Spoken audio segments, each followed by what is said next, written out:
কবিতার শিরোনামা পাহাড়নি গাড়ির চেপাত রাস্তা পার হতে বিস্তর ভাবরে।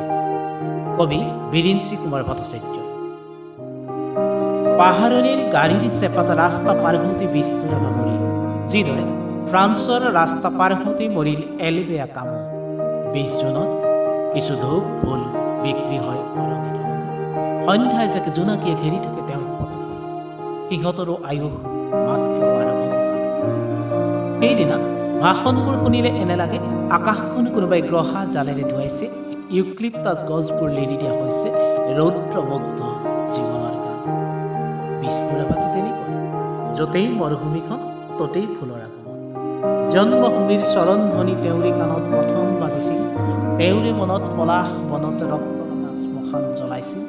নীলা ৰুমালেৰে শ্ৰমিকৰ ঘাম তেওঁৱে মুচি দিছিল, অথচ তেওঁৰে হৃদয়ত আলোকী উন্মেষ কাৰুকাৰ্যৰ পৰা তাণ্ডৱ নৃত্যৰ প্ৰদৰ্শনী। চিয়াহীৰ বৰণ সলাই সলাই লিখা মুকুতিৰ গান আজি এন্ধাৰ গহ্বৰত পুঞ্জ পুঞ্জ। 20 জুনৰ পাছত ফুলবোৰ মৰহি যাব, জোনাকীবোৰ গুচি যাব, সাহিত্য সভাই প্ৰকাণ্ড পেৰাটোত তেওঁৰ ফটোখন ভৰাই থব। তাৰ পাছত পাহাৰণি গাড়ীৰ চেপাত ৰাস্তা পাৰ হওঁতে বিষ্ণুৰাভা মৰিব।